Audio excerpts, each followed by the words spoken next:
Okay, thank you. Welcome back. So it's my pleasure to introduce Tijan, who did a PhD in Cambridge in physics, I think, but was already starting to do inference and Gaussian processes and that kind of thing at that time, and spent some time at a company in Cambridge called Second Mind Labs, which did a lot of stuff with Gaussian processes and I guess developed a lot of things with GP flow and these kind of toolboxes, I guess. And Bayesian optimization. And Bayesian optimization methods. Some people here, I think, are using Bayesian. And is now a research fellow in the Finnish Center for AI based at Aalto University. And T's going to give us a tutorial on Gaussian processes. So over to you, T. Thank you. All right. Who of you has never heard the terms Gaussian process before? Okay, some of you. And who of you has heard them before but isn't quite sure what they're about? That's most of you. And who's actually been using Gaussian processes in your own work? That's a small handful of you. So those of you who raised your hand at the end, maybe you'll know all of this. Maybe you'll spot any mistakes I make. Please point them out. But yeah, so this is an introduction to Gaussian processes. What's a Gaussian process? First and foremost, I would say you should think of it as a tool. And once you've got a tool, like if you have a hammer, everything starts looking like a nail. But I would say it's just useful to be aware of multiple tools, know when they're appropriate to use, and also when they're maybe not the right tool for your job. So what is a Gaussian process a tool for? So often they're abbreviated as GP. Very nice when you work in healthcare when you have multiple GP acronyms running around. First and foremost, the Gaussian process is a way of learning functions. So in that sense, it's like an alternative to neural networks or random forests or whatever else you want to use to learn some functional relationships. Specifically, Gaussian processes are a tool for probabilistic modeling. So they allow us to talk about uncertainties in the functions that we're learning. And I want to also demonstrate to you that GPs are actually a very useful tool for real-world applications. So I'm going to start with a bit of motivation. Then I'm going to talk about a bit more technically what is a GP, how does it work, and in what cases should we use it. And I'll also point out a few kind of sharp bits that are easy to cut yourself on when you first try out the GP in some practical applications. If you have any questions where you're just completely confused, just raise your hand, interrupt me. I'd rather take a moment to clear that up than lose you for the rest of the talk. And hopefully we'll have some time at the end for questions as well. So to start with the motivation, I just said GPs are good for learning functions. So we usually start thinking about supervised regression. We have input-output pairs. If we have one-dimensional things, then we can actually plot them.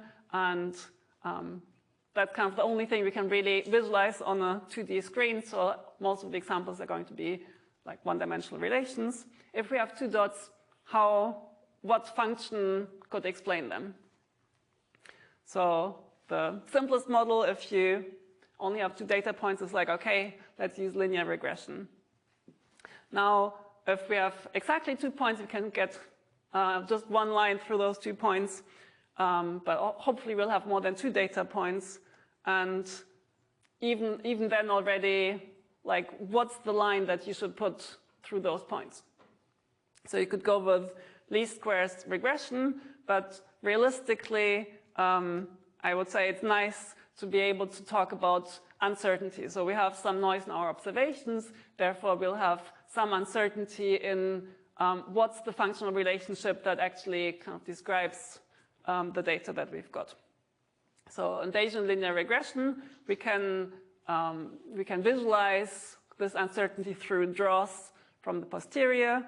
And here it's 3 lines, but of course, posterior is a distribution, so we can just keep drawing samples and then represent our beliefs over the functional relationship through these draws from the posterior.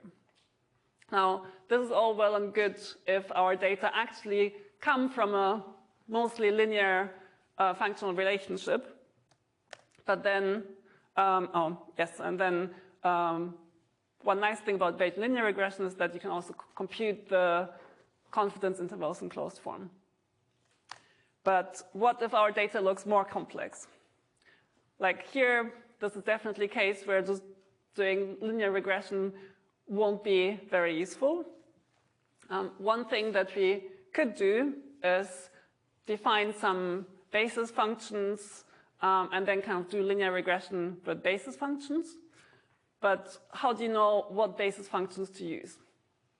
And in some sense, you can think of that as kind of like how you get from linear regression to Gaussian processes. It's extending it to more complex nonlinear relationships without having to kind of directly handcraft the basis functions. And just as with linear regression, we can then look at the distribution over the functional relationship that we learn through draws from the posterior. Except now, instead of all the draws being straight lines, now all these draws are actually nonlinear functions. And that's kind of like the Gaussian process in a nutshell. We want to be able to like learn posterior distributions that describe our data, and like for a Bayesian linear regression, we can actually compute the marginals and the mean and the kind of uncertainty bands in closed form. So that's quite neat kind of computationally that we can also directly evaluate the mean and some confidence band around that. So given some data set, here just like another 1D data set, a Gaussian process allows us to fit a nonlinear function to this data. Then the second aspect is we don't just get the nonlinear function where the data is, we can actually use it to predict at new inputs. So we can evaluate our predictions in any part of the input space. We can provide sensible uncertainties over what's the functional relationship. And then one key aspect of Gaussian processes is that they can kind of automatically adjust their complexity to data. And that's what's generally called non-parametric, if you come across that. So like kind of like you don't have a finite set of parameters. So if you have a linear model, then you just have two parameters for slope and intercept. If you have a quadratic polynomial, then you have 3 parameters. If you have a 10th order polynomial, you'll have on the order of 10 parameters and so on. And you have to kind of, if you did that, you'd have to kind of choose like how many orders do you actually want to use so that you fit the data, you don't underfit, but you also don't overfit. And GPs are non-parametric, and they kind of do this for you by themselves. So what does that mean in practice? So if you have a small number of data points like here, if you have a small number of data points like this, then it should be like a fairly simple function explaining the data. Like probably all the variation is just noise. But as we observe more and more data, you can see all of a sudden the GP jumps to kind of like a different mode where now it's also showing you lower, like kind of smaller scale variation, and that describes the data better. And so as we get more and more data, kind of like the uncertainty shrinks, and it explains more of the data distribution through the actual functional relationship and less of it as just noise. So where can we use Gaussian processes? So far I just talked about regression, and in the realm of healthcare and biology, they've been used a lot. Like Magnus wrote plenty of papers on GPs for gene and protein expression. You can use them for time series analysis and dynamical models like Mihaela was talking about in the previous lecture.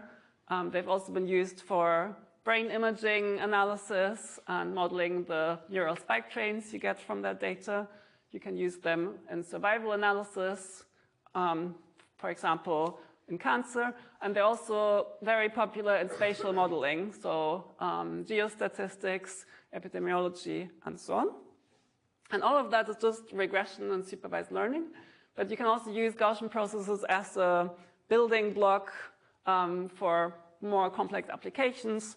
So, for example, you can use them for dimensionality reduction, so kind of like a nonlinear extension of PCA. You can use them for optimizing black box functions. That's what Bayesian optimization is about. I heard some of you are interested in that. I'm not going to talk about Bayesian optimization here, but if you do want to chat about that, find me somewhere in a break. So I'll be around till Thursday, happy to talk about that.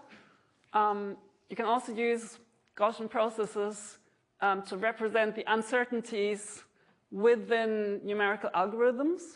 And that goes to Bayesian quadrature and probabilistic numerics. And they've also been used for active learning and experimental design. So for basically telling you, like, where should you go and make the next observation.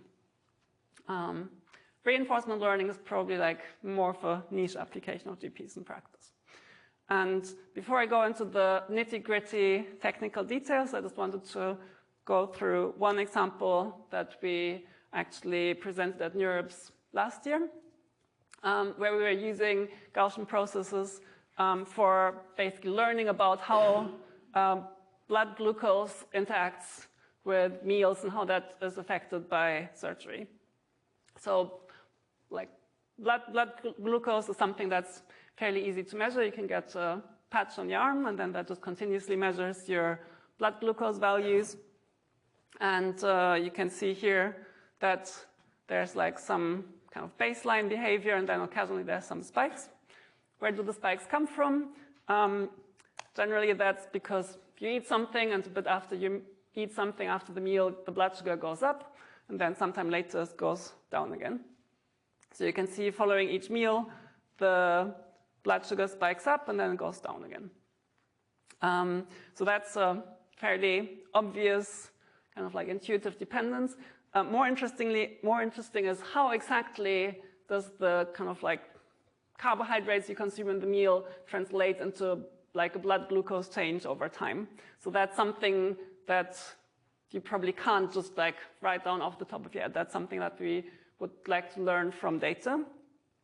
And then importantly, there's also a kind of relation in the other direction. So if your blood glucose goes too low, for example, you'll probably start feeling a bit faint. Then you want to go and have another meal. And our clinical collaborators are working on like gastric bypass surgery, basically for obese patients to help them lose weight. And so they're interested in how does the surgery affect the relation between how you're eating, your meals affect the blood glucose, and how your blood glucose affect the meal patterns, and how all of that is changed by the surgery.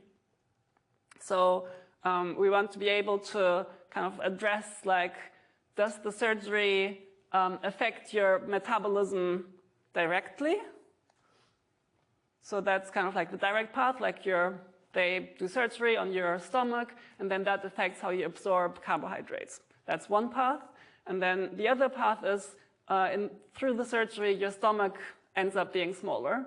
So then that affects how quickly you feel full when you eat, and how often like you might want to have the next meal. So that's the indirect path. And now in real life with the patients, you can't directly decouple that, right? Like you can only do the surgery and then see how are the meals changed and how is the blood glucose changed. But what the clinicians actually would like to know is kind of like how much of it is directly versus indirectly. So in other words, would it be enough to just get the patients to eat differently, or is it really metabolic changes that are needed? And so the data kind of looks like this. We have some observations of blood glucose and meals before and after the surgery. And then we built a model consisting of a bunch of different Gaussian processes. And then this is what the fit looks like. So you can see it's not always a perfect fit. And part of that is like the data is quite noisy. And sometimes the meals aren't recorded properly by the patients. But overall, it's a decent fit. And by having basically built a kind of model structure with multiple GPs, we can then kind of break it down and look at the model components individually and separate it into kind of like a baseline that captures the kind of slow effects and then the direct meal effect. So how does a single meal affect your blood glucose? And so you can see like this bump, and then it goes a bit below baseline after, and then you have another meal, and so on. And through this model, we could then answer the question, not just what's the kind of glucose response before the surgery and after the surgery, but also what would the glucose response have been if the surgery could have only affected the metabolism and not the meal pattern, or vice versa. So not going to go into more details. This is just to kind of like show you that there's like real world applications that GPs are very useful for. Again, grab me in the break if you want to hear more about this. All right. So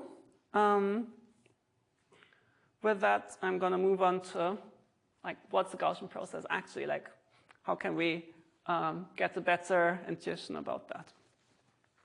So first, the Gaussian process is a distribution over functions. And I'm going to go into a bit more detail next, how to really think about that. Then after that, I'm going to talk about the Gaussian process as a model in machine learning. So how can we like actually connect it to some data? And then finally, there's like the kind of nice maths, and then there's having to actually do things in finite memory and compute in some form of algorithm. And that's going to be the third part of what's the Gaussian process. So first, what's the distribution over functions? So most of you might be familiar with just general random variables. You have a normal distribution, and then you can think of drawing a sample from that normal distribution, and then that's just a number. Now, we can also have distributions over vectors, multivariate distributions. So who of you is familiar with the multivariate normal distribution? That's about a bit over half. So I'm going to go through like kind of basics of multivariate normal distribution in a minute, but it's kind of a distribution over multiple numbers at the same time. And distribution over functions, you can kind of think of as the limit of a multivariate distribution to infinitely many values. And then what happens if we draw one sample from a distribution over functions? Well, it's just a single function that you can evaluate at any point on its input space. And so it kind of is an infinitely dimensional object because there's infinitely many points on which you could have evaluated it. Right. So first, I'm going to briefly look at the Gaussian distribution. Just for those of you who are not so familiar with it, and everyone else, hopefully it's going to be an easy refresher. So a Gaussian distribution is characterized by two parameters. One is the mean, that basically defines what's the expectation of our random variable. And then the second is the variance, or the standard deviation squared. And that parameter just tells us like, kind of like what's the spread of our random variable. Now, I'm going to switch notation because like what you call the variable, like you could call it an apple or an orange. But if you look at kind of scalar random variables, then most commonly you see it noted with an x. So I'm going to use that here. And the multivariate Gaussian distribution is just the generalization from a single value to multiple values. Now, it still has two parameters that define it, but the first one is the mean vector, not the mean value, and the second one is the covariance matrix, not just a single variance value. And the mean vector is fairly self-explanatory. The covariance matrix is the kind of more interesting part, so I wanted to look at that in a little bit more detail. And so the covariance matrix basically defines what's the covariances between the different elements of your random variable vector. And there's two parts to it. There's the diagonal elements, which are just the covariances of one value with itself. So that's just kind of the marginal variances. And then if we have a two-dimensional multivariate Gaussian distribution where the off-diagonals are 0, then we have the parameter A for the variance of the first element and the parameter B for the variance of the second element. So for two values, we can just about still visualize it. And if A and B are the same, then it's just an isotropic distribution. If A is 2, B is 1, it's an ellipse along one axis, and vice versa along the other axis. So that's the diagonal elements. They just kind of say, like, how large is the uncertainty in one axis or the other. The off-diagonals, they basically tell us the correlation between different values. So now I've just fixed the diagonal elements to 1, and then the off-diagonal is rho. Why is the same element here and there?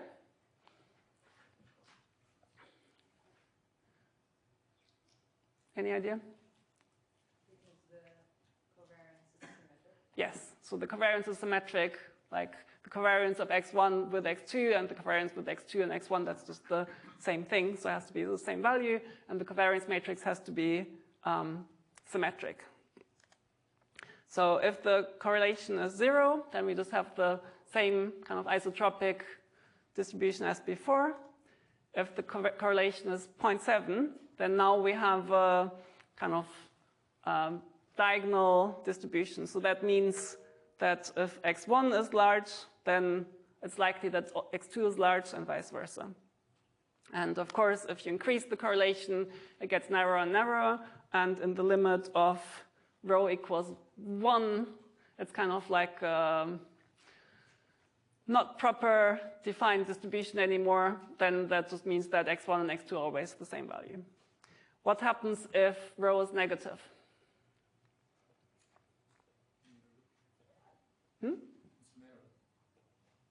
Yeah, so if the rho is negative, then they're anti-correlated. So then if x1 is large, then x2 tends to be kind of very small, and if x1 is small, then x2 tends to be large.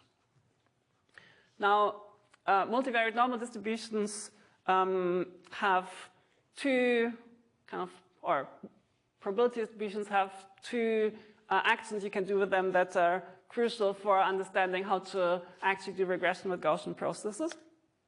One is marginalizing and the other is conditioning. So marginalizing is kind of like a projection. So if we have a two-dimensional distribution, then marginalizing is kind of just squashing all the probability mass onto one of the axes. So if you look at the first component, x1, then x1 is also a Gaussian distribution, and then the mean is the same as the element of the mean vector, and the variance is the same as the element in the diagonal of the covariance matrix. And then same or equivalent for x2. So again, it's a Gaussian distribution, and the mean is now the second element of the mean vector, and the covariance is the other diagonal element. So marginalizing Gaussian distributions is very easy. You basically just take a subset of the mean vector and the covariance matrix, and that's it. So like it's very easy to marginalize in Gaussian distributions. And this works even if you have a much larger multivariate normal distribution, so you only ever have to basically look at the subset that you're interested in and throw away the rest. So that was marginalizing, kind of just squashing the probability mass onto a subset of the axes. And then the second operation is conditioning. So whereas marginalizing is squashing, conditioning is just like slicing through your distribution at a specific point. So for example here, if we assume that we observe that x2 equals 1, then the conditional distribution of p of x1 given that x2 was observed to be 1 is also a Gaussian distribution, and it's kind of like the cut line, like the renormalized cut line through the probability distribution here. And we can then evaluate that in closed form as well. Now conditioning you can do wherever you want. It kind of depends on what you observe. And for a Gaussian distribution, all of them end up being also kind of smaller dimensional Gaussian distributions. So conditioning you can also do in closed form. The maths are a bit more complex. So I'm not expecting you to remember these. You know, you can actually derive them and not too much time on pen and paper. But the key part is that the conditional distribution is solely defined as a set of kind of bit of linear algebra of the elements of your covariance matrix. And this works, again, regardless of whether it's just two-dimensional multivariate normal, or if you actually have like a kind of higher dimensional multivariate normal where each of these are kind of sub-matrices. But if you have a high-dimensional distribution, it's kind of hard to visualize it as the PDF as a whole. So what we like to do is to instead show these samples in a slightly different visualization. So here I'm just showing you kind of samples from this Gaussian distribution. So the central point would just be x1 here and x2 there. So we kind of like take our elements of the vector x and then aligning them alongside each other. Now this point would correspond to this line here. So we take like a point in d-dimensional space and turn it into kind of d one-dimensional values. And if we now look at lots of samples from this distribution, then you can kind of see that they're all mostly horizontal, and that corresponds to the correlation in this matrix. And here you've got a fairly strong correlation. Now we can actually do this for a higher dimensional matrix as well. So now here we've got the covariance matrix, and we can draw samples from it and visualize them like this. And now in this process, we can go from 5 dimensions to 10 dimensions. And you see it like, you already see something that looks kind of like draws from a distribution over functions. And we can also show how to do the conditioning in this visualization. So here we have samples from a 10-dimensional Gaussian distribution. And now if we observe this point here, and we can condition on that, now we have samples from this conditional distribution, assuming that we have observed this one point. And because the conditional distribution is also Gaussian, we can just repeat this process and condition on multiple points. And you can see that the kind of uncertainty over the remaining indices goes smaller and smaller. And this works regardless of whether we have 10 or 100. So in either case, you can do this conditioning in closed form. And that kind of like in the limit of infinitely many points gives us a distribution over functions. And by doing conditioning on these Gaussian distributions, that then allows us to do nonlinear regression. So now I'm going to change the notation back to from x to f, because what we actually want to do is model distributions over function values, right? That's the bit that we don't know yet. So now let's look at a one-dimensional function. And here I'm just looking at what's the function value at x equals 3. Let's assume it's a normal distribution with some mean value and some variance, and I've just called the variance k1 for reasons that you'll see shortly.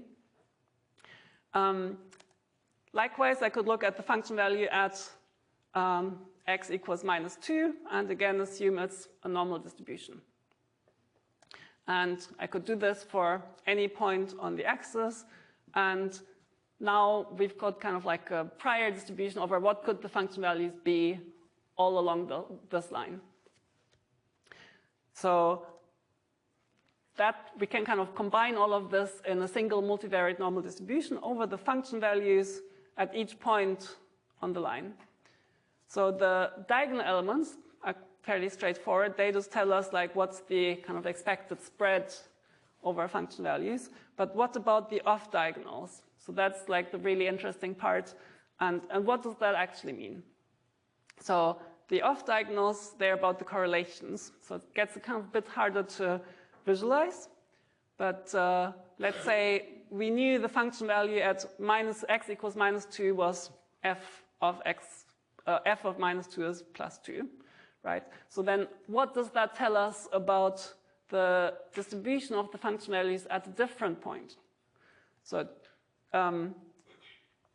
let's say we observe the function value with a little bit of noise, then one case could be, okay, like once you go to x equals 3, you know nothing about the function value. It's exactly the same as if you hadn't observed anything. So that would correspond to a very low correlation between the function value at -2 and the function value at 3. Or it could be that knowing the function value here tells you basically everything you need to know about the function value over here. So that would correspond to a correlation of 1. So observing here tells us everything we need to know somewhere else. And then, of course, these are the two extreme ends of a spectrum. So realistically, probably the correlation between function values is going to be not exactly 0 if they're like not super far away, and it's not going to be exactly 1 either. But the off-diagonal elements of the covariance matrix, they're basically specifying like how far does the information of the function value at one point transmit to other function values. And now one challenge with going from a finite number of points to potentially infinitely many points on which you might want to evaluate your function is how can you specify these values in the covariance matrix?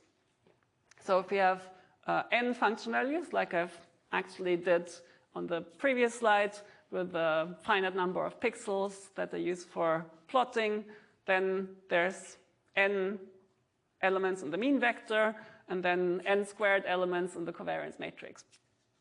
And in principle, like you could try and like specify them individually by hand, but that's not feasible if you want to predict at arbitrary points, for example, or if you want to observe at arbitrary points. So we go from defining these with numbers to going to basically saying like, let's define a function that allows us to compute the elements in the covariance matrix. And then that's basically the definition of a Gaussian process. So a GP is a collection of random variables, and it's basically one random variable for each point of the input space that you've got. And any finite number of them has a joint Gaussian distribution. So we can kind of go from this finite number of indices to saying like, now we have a function of x1, x2, xn, and so on. And to be able to support that, kind of like how to define the elements of the mean vector and the covariance matrix, we have to turn those into functions as well. So now we have a mean function that depends on the point in the input space, and a covariance function that depends on two elements of the input space. And then that's basically how you define a Gaussian process. And the covariance function tells you kind of like how correlated are function values at different points. Now I wanted to kind of like highlight how the two go together. because I think that's really important. And one thing I also wanted to make sure, so in the following, basically because it's hard to plot anything else, I'm always assuming that the input space is just one-dimensional real line, but Gaussian processes apply to like high-dimensional continuous spaces, as well as you can define kernels on strings and graphs and basically anything for which you can kind of define a function that computes similarity between points in your input space. As long as you can define that kind of similarity function, then you can define a Gaussian process on it. So here we've got a heat map of a covariance matrix. So here we've got the indices from 1 to 6. And the key thing to understand about this kind of covariance matrix, covariance function in Gaussian processes is that these indices of the covariance matrix correspond to the points at which you actually want to evaluate your function. So this could be, for example, the points at which you have observations. So those points might be on a grid, but realistically they're probably not. So here it's just some kind of random values. So you can kind of think of the covariance matrix as actually putting the values of where are you trying to look at the function values. And then on the right-hand side, now I'm plotting the kind of like the kernel function that I've used here as a function of the two arguments, so like first and second point in the input space. And now the actual covariance matrix of the kind of finite dimensional case maps to the covariance function based on all the points at which we wanted to evaluate our function values. So again, like we've got the x1 to x6 here. Now we look at a finite subset of our input space, and then the values that you get there exactly correspond to the elements of the covariance matrix. And then if we look at samples from our Gaussian process, or in this case from a multivariate normal distribution, this is just like the visualization we had before. And if you kind of extend that to infinitely many points, then you get a smooth sample of functions. But again, they kind of connect just by, if you look at the finite subset of the points, then that's like kind of the smaller dimensional projection. Another thing that's kind of maybe a bit misleading often when we just look at one-dimensional things, so if we have just a single-dimensional input, then it has a natural ordering, right? It's like I can just sort my points on the axis, and then connecting them kind of makes sense. But actually, like in supervised regression, generally we assume IID data. There's no information in the ordering in which we get data points. So I could have just shuffled the data points, and if I had then connected the dots, it would look quite weird. But that's kind of an artifact of, we know it's a one-dimensional line, and we can have this kind of natural ordering. And permuting our input points just means that we're actually kind of shuffling the rows and columns of our covariance matrix. So this is exactly the same covariance matrix as before. It looks really different, but that's only because we've shuffled the data points. So if you actually use a Gaussian process on your data and it's higher dimensional data, and then you evaluate the covariance matrix and you plot it, then it might not look like anything sensible if you don't have natural ordering in your data. But for example, if you have different clusters in your data and then you order by the clusters, then you might see kind of two blocks appear in the covariance matrix. All right. So like it only looks nice because I've sorted the indices basically. So we've talked about this distribution over functions that we can characterize with the mean function and the covariance function. And just to remind you, like, yeah, the index space does not have to be RD. Oops, can also be something else. And then the key property of a GP is this covariance function that parameterizes the correlation between function values on the one hand. So the covariance between f of x and f of x prime is defined as a covariance function that only depends on the inputs. So in a sense, that's a modeling assumption. So we're kind of heavily restricting the space of distributions over functions to those where we can actually kind of describe it in the following way. All right. And then that kind of describes the similarity. So as long as you can define a similarity, you can have a Gaussian process. I'm gonna skip this and look a bit more at the covariance function in detail. So the covariance function, basically, that's how we put our prior beliefs into our model. So we kind of, so this is how we're saying, like, what do we know about the types of functions that we want to have in our distribution? So what are properties that might be useful to encode? So one is like, okay, like it should be continuous, like we want functions that are continuous. This might seem like an obvious assumption, right? Like if you're modeling blood glucose values, you might want to say like, okay, I don't expect the value to jump. It has to like continuously move up. But if you talk to mathematicians, then most functions are not actually continuous. And so you have to be kind of careful about what assumptions do you actually want to encode. Another belief might be that your function is differentiable. It might be once differentiable or infinitely many times differentiable. You might want to say like, okay, I believe that my input is time, and so I expect that there are some daily patterns and like yearly patterns, so there should be some periodicity.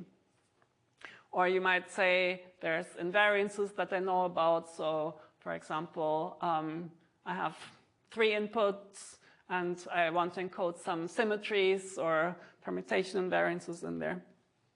And so all these kind of types of assumptions you can make about a function, they are generally ways of encoding them in the covariance function or kernel.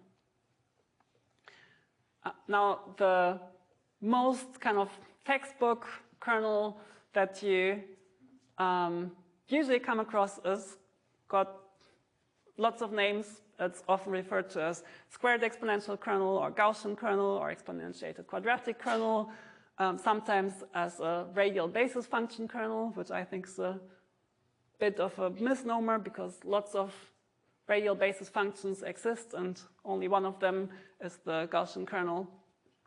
And the Gaussian kernel basically just encodes smooth functions, and it has 2 parameters. So covariance functions typically have like some extra parameters, and then they're called hyperparameters because technically it's a non-parametric model, so they're kind of like one level up that define, for example, what's the kind of general length scale of fluctuations in your function. But please, if you take one thing away from this, is there's lots more kernels than the Gaussian kernel, and you shouldn't use it just because everyone else uses it. There's lots of practical reasons why it's actually a bad choice, and a lot of the time I think people kind of like write an application paper and they're like, oh, I have to pick a kernel, oh, all the examples use a Gaussian kernel, and some other papers I've read use a Gaussian kernel, and then you unquestionably kind of pick up the same, and then you make assumptions that you haven't actually really reflected upon.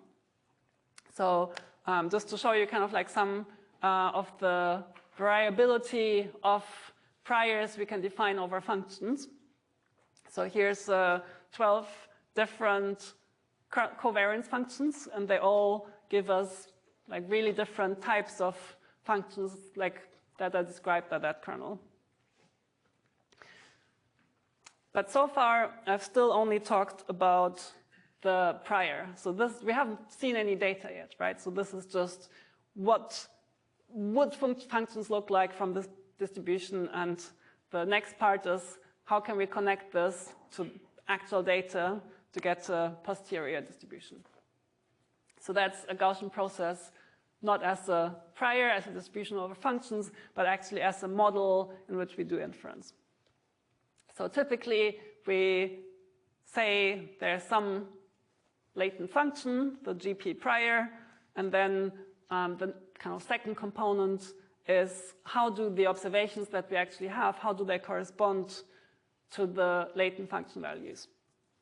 And this observation model is often referred to as the likelihood, so it defines the probability of the observations yi given the function value at the corresponding input point xi. So this is what kind of like puts together inputs and outputs. And a standard assumption is, well, our observation is the function value plus some additive Gaussian noise. That corresponds to the Gaussian likelihood. And I'm going to focus on that in the following. But again, that's a modeling assumption. So again, in practice, it might be not the best assumption you can make. Maybe you have heavy-tailed like noise, like you have like a bunch of outliers in your data, then making this kind of Gaussian likelihood assumption would not be useful. Or for example, you have different data types. So for example, your observations are actually discrete integers, then you can explicitly build that into your model instead of just assuming like it's additive Gaussian noise when it really isn't. But once you've picked your likelihood and the GP prior, we can combine the two using Bayes' theorem, which is basically we get a posterior distribution over the kind of latent function given our observations y at a kind of data matrix of input points x, and we get that by taking the prior distribution times the likelihood, and then we have to normalize by what's sometimes called the marginal likelihood. So that's the posterior distribution. And one thing that I'll get back to a bit later is that I've kind of omitted the hyperparameters. So remember, the kernel function has some extra parameters like length scales. So in principle, they show up in each of those points. And I'll briefly talk about how you handle them later. All right.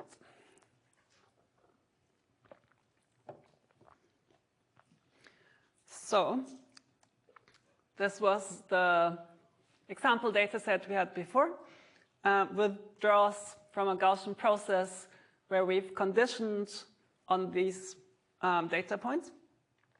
And this is with a stationary prior. So stationary priors generally revert to the mean outside of the range of training data. So you can see here kind of like the mean and then the kind of closed form confidence intervals, and then far away from the data, it kind of goes back to the kind of prior average of the Gaussian process. So again, that's one modeling choice. And another modeling choice would be to use a different covariance function that encodes a non-stationary prior, then draws from that posterior distribution look very different, even though it's exactly the same data. And now you can see that the mean is actually extrapolating away from the data. The confidence bands are still increasing outside of the data, but the mean is now kind of extrapolating. So same data, the only thing that changed was a different choice of covariance function. Likewise, you could say, okay, let's encode our assumption that this function should be periodic. Then draws from the posterior, again conditional on exactly the same data, now give us this periodic behavior. But because it's periodic, then the point here is exactly equivalent to the point here. So even though it looks like there's no data, kind of like through the modeling assumptions, we've said like, well, this point is very similar to this point. Therefore, the uncertainty is small because you've already seen lots of data around here. Okay, that's maybe a good point to check if there's any immediate questions. What was the non-stationary one? Did you hard question. I'd have to look back at the code. It might have been like a arc cosine kernel or something like that.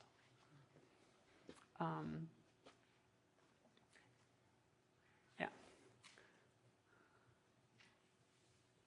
All right. Any other questions? Yep. I was wondering, in practice, how much difference does it make if you don't have a perfect error model?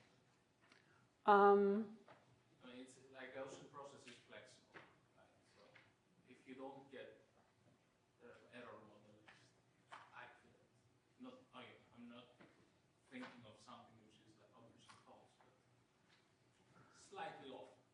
I mean, I guess I would say that's the crux of all modeling ever, right? Like, if your assumptions are a little bit off, then probably your answers are a little bit off and still fine.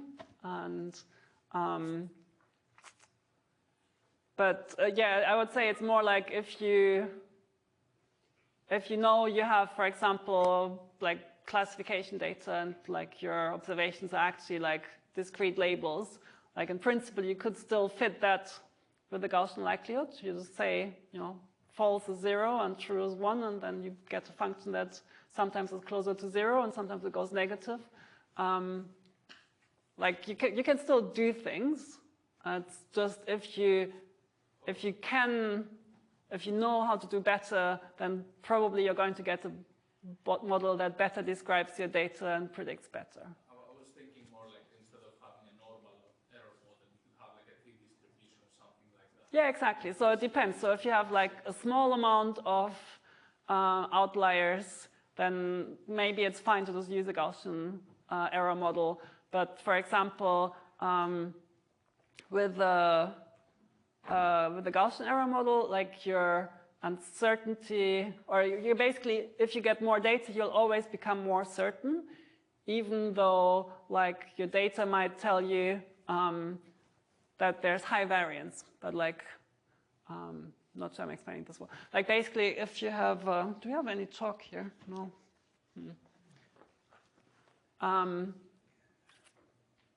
So one example is like if you assume that you have a Gaussian error model, and then that's basically telling you the variance is the same anywhere in your input space.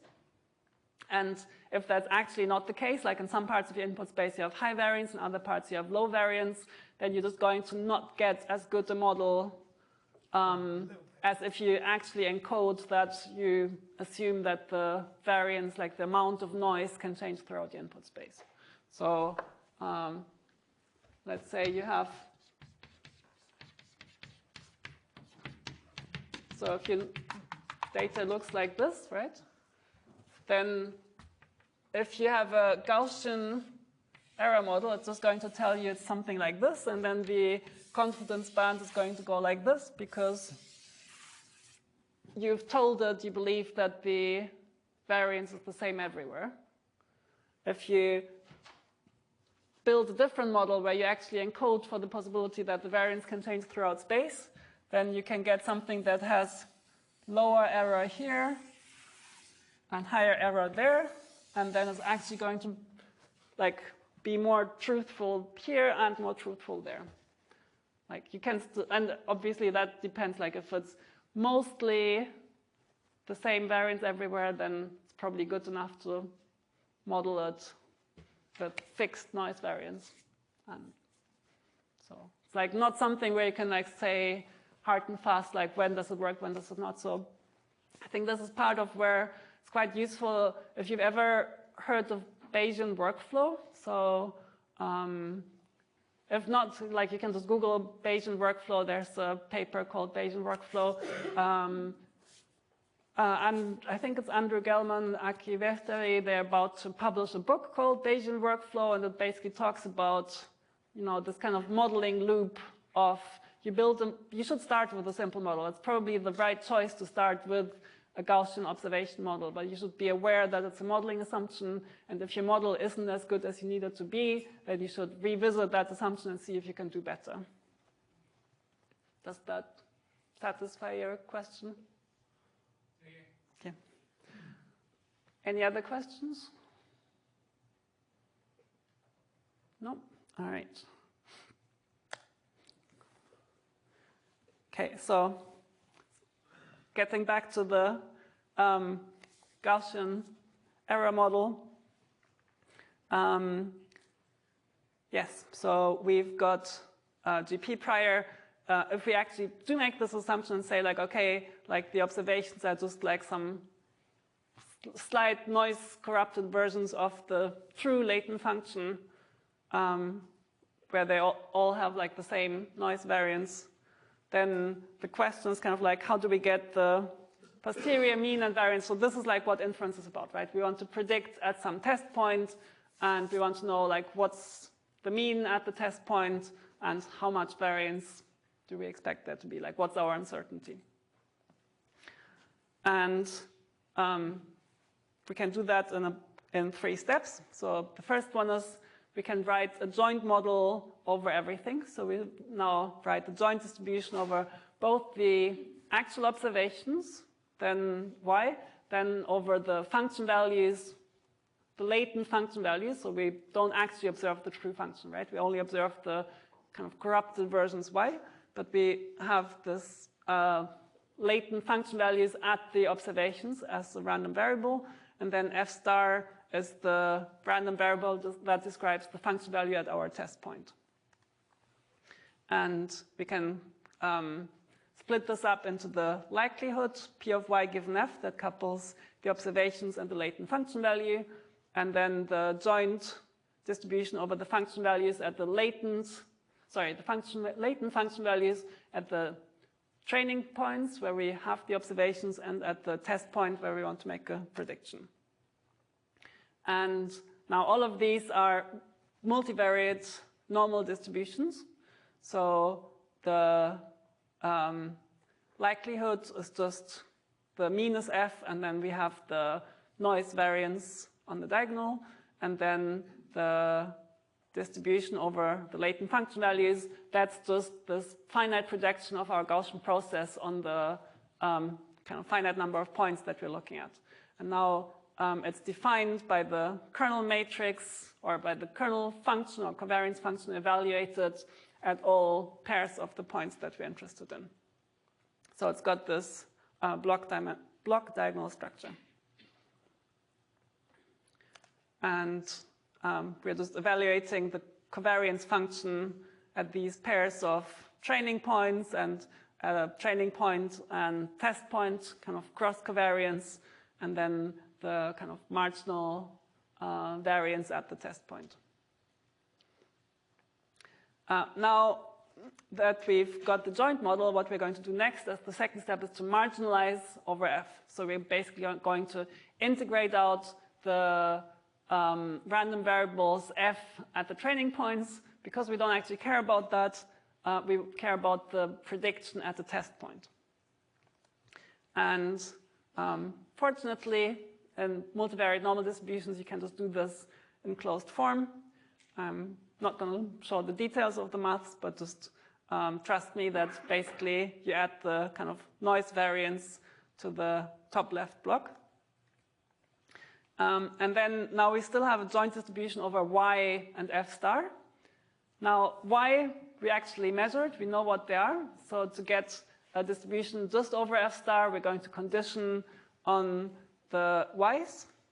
And again, we can do that in closed form and end up with these 2 equations that you probably see once in every paper that does something with Gaussian processes.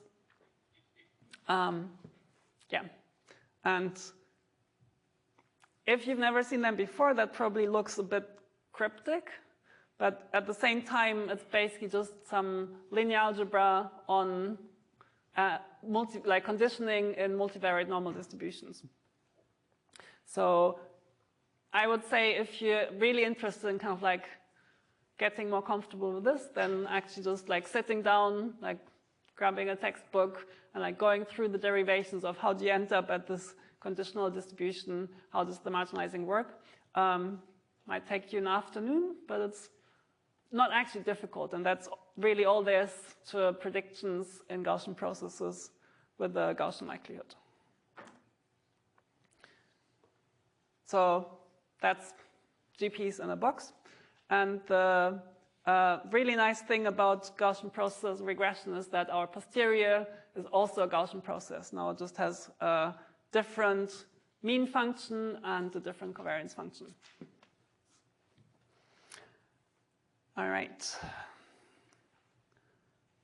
So I previously mentioned that the covariance function has hyperparameters. So implicitly, like this is an evaluation of the covariance function, so it depends on hyperparameters, and so is this, and that.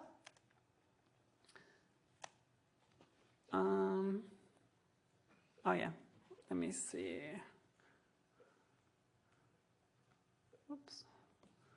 So now here, here basically just implemented those two equations in JavaScript so that you can see it live. The link is in the slides, which you'll get later. And then I encourage you to just play around with this so you can kind of see how does the function change if I add some data points that I condition on. How does that change if I use a different kernel, for example, a periodic kernel? How does it change if I have different amounts of noise, or if I change the hyperparameters of the kernel? And you can kind of look at both the, so at the top you see the evaluations of the kernel function, and then on the right you see what's the marginal distribution between the red and the yellow line. So you can see if they're close to each other, you see like now the function values are highly correlated. If you go like about one period away, then they're again highly correlated. And in between, it's kind of like a mostly uncorrelated blob of high uncertainty.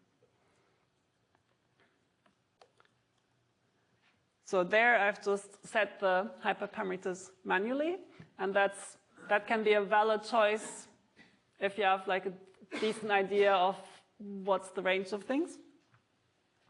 But that's not the only thing you can do. So you can also define, like do proper like hierarchical Bayesian modeling and put a distribution over the hyperparameters. So you could say, for example, your input is height and height of people. So you would probably say like, okay, like changes in the range of nanometers shouldn't make an effect, and changes over a range of kilometers is probably also not sensible. So like, let's put a prior on it that kind of gives reasonable values to millimeters to decimeters or something like that.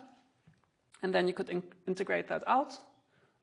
Again, if you do modeling, like cross-validation is also a valid way of figuring out what hyperparameter values should you choose. But then with Gaussian processes specifically, we can also use kind of like this marginal likelihood as an automatic way of learning hyperparameters. And that's something that you can also write down in closed form. One thing to note is that we need like determinants and inverses of n by n matrices. So this is cubically in the number of data points. So this is kind of like why people often say like, oh, GPs don't scale to large data. And I'm briefly going to come back to what you can do if you do have larger data sets. But yeah, key takeaway, hyperparameters matter. So if you look at this, if we change the length scale, we get completely different types of posterior distributions over the function. So just taking the default value that your package sets you is probably the worst choice of them all. So to actually do Gaussian process regression in like practical case studies, what we need is a kernel function, a mean function, and hyperparameters. And what we should not do is just take the default, like don't just use a Gaussian kernel, don't just use a zero mean, and don't just set your hyperparameters to 1. And another part that's really crucial for practical applications that's easy to forget is to do data pre-processing. So kind of like making sure that your data is like normalized or like has reasonable scales, and so on. So like Gaussian processes aren't magical solutions. So if you just take sklearn and take default values for everything, you will get a fit, and it's probably going to be bad. That doesn't mean that GPs don't work. It just means that you have to think about like what assumptions are you actually putting into the model. All right, so a couple of sharp bits that I wanted to talk about is first, practical issues. So this kind of goes with don't just use default settings. Then scaling to large data, I briefly mentioned, kind of like by default, they scale cubically in the number of data points, which doesn't really work for more than like 1,000 or so data points, even if you have a really powerful computer. Then I at the same time kind of said like, oh, you shouldn't just use the Gaussian noise model, as well as saying like, oh, with the Gaussian noise model, like the equations are easy.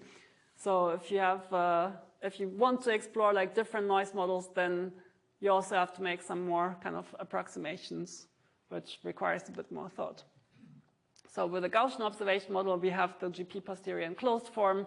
If you have a different observation model, then you don't get the nice closed form posterior.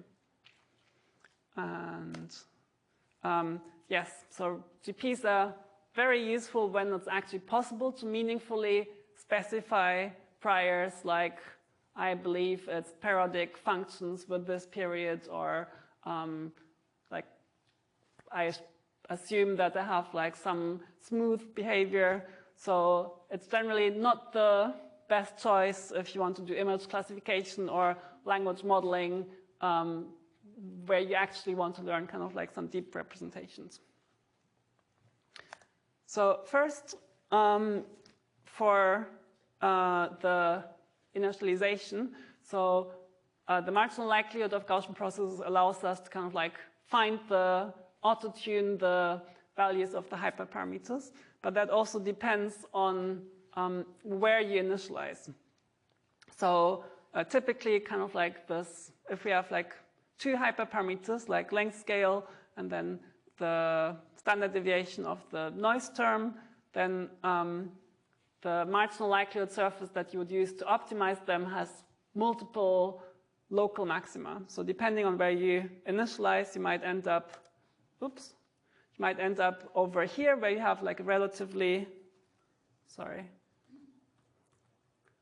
you might end up over here where you have a relatively large length scale, so kind of like slowly changing functions, and a high noise standard deviation, so that's kind of like represented by this.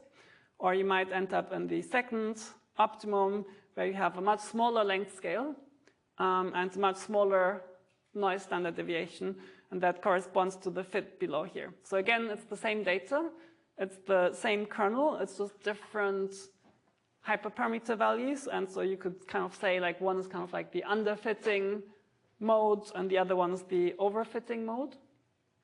And if all you do is, you just do kind of black box optimization, you don't think about it, then you might end up in one or the other. So again, this is kind of like something that you have to be a bit more careful about. So in practice, you could, for example, randomly draw different initializations, then optimize them, and then kind of see like which of them actually explains your data best. So if you only do point estimates, then like your initialization really matters. And there's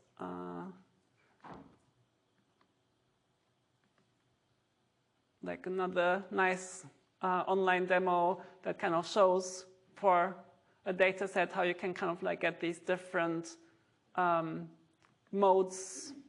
And the arrows, can you see the arrows from the back? There's like these little arrows that basically tell you like what are the gradients of the optimization surface. So if you kind of start here, you would kind of like move here. If you start here, you would move down here, and so on.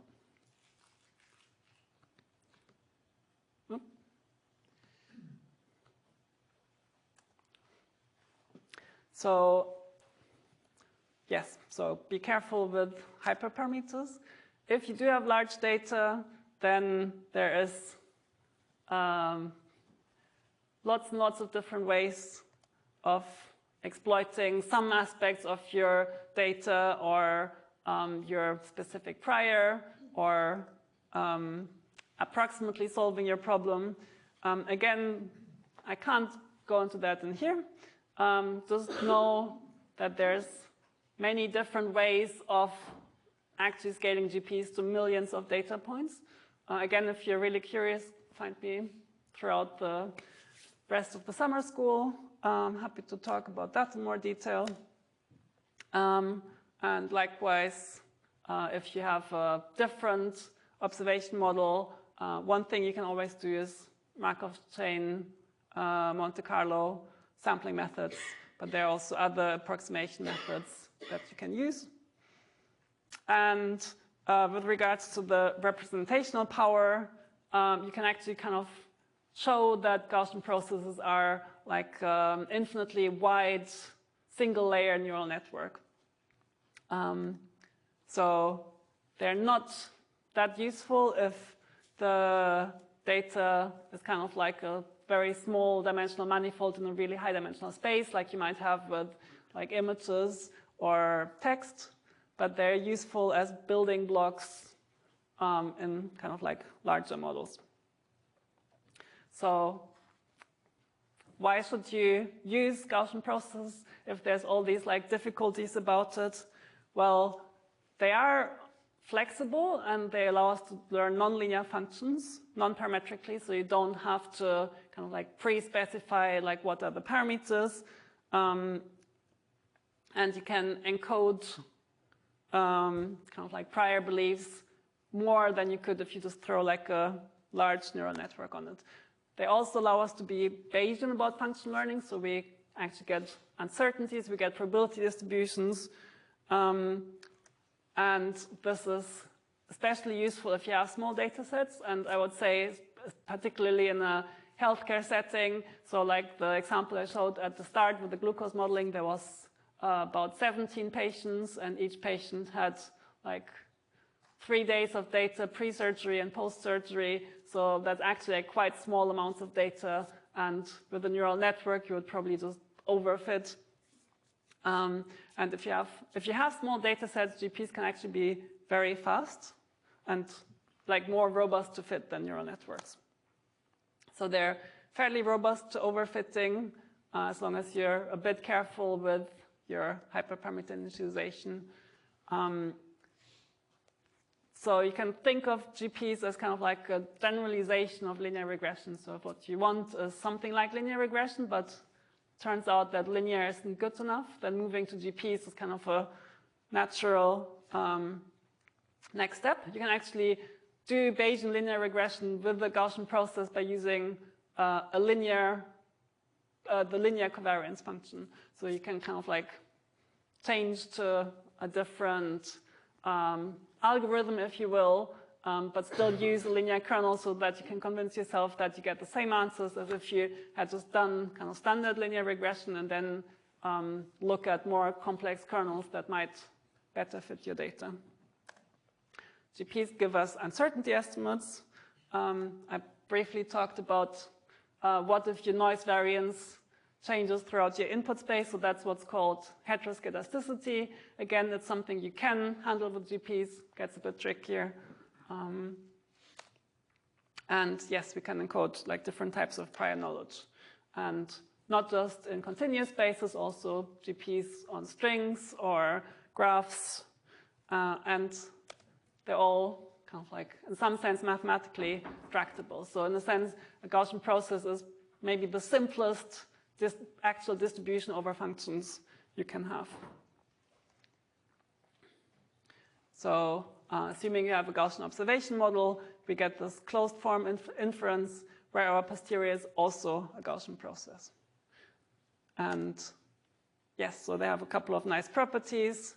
They're kind of like a linear model with infinitely many basis functions, and also because the multivariate normal distribution is closed under linear operations, So like additions, derivatives, integrals, projections. What you can actually do with GPs is learn from the derivative of a function or predict the derivative of a function. So that can be quite useful in some contexts. There's lots of things we did not go into, so I didn't really talk in depth about how to construct covariance functions. I could probably talk about an hour just over that.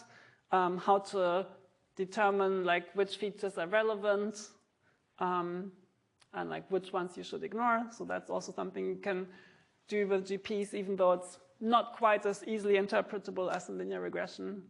And we also didn't really talk about how we actually use GPs as building blocks in more complex models. Yeah, I'm gonna skip all of that. And so I'm hoping that if you didn't know about GPs before, now you're a bit more interested. So feel free to grab me at any point throughout the next couple of days. There is one somewhat older, quite dense book that probably has like a lot of detail on like how do you define covariance functions and so on. Might not be like the easiest starting point. So I would recommend these two kind of like interactive articles. And you're going to get the slides later, so don't worry about writing down the URLs. If you actually want to use them in your project, there's lots of software packages for regardless of whether you use Julia or Python, JAX or TensorFlow or PyTorch. Stan, if you do MCMC, also has good support for Gaussian processes. And no package contains everything, so it kind of depends on what you need. And then Mauricio and co are organizing a GP-specific summer school. I don't know if it's the same building, but same university, just 3 months down the line. So that's always been really good fun. So the GP summer school also has plenty of, like, how do you call them? Exercise, like lab sessions, practical sessions, where you get hands-on with code, play with GPs, and have 3-4 days in a row, just basically expanding upon all that I talked about and what's more. All right. So, yes, Gaussian process is a distribution over functions. It's good for injecting prior knowledge that we have into a problem and getting meaningful uncertainties estimates out. There's a bunch of things to watch out for. And do ask if you want more pointers for where to go next.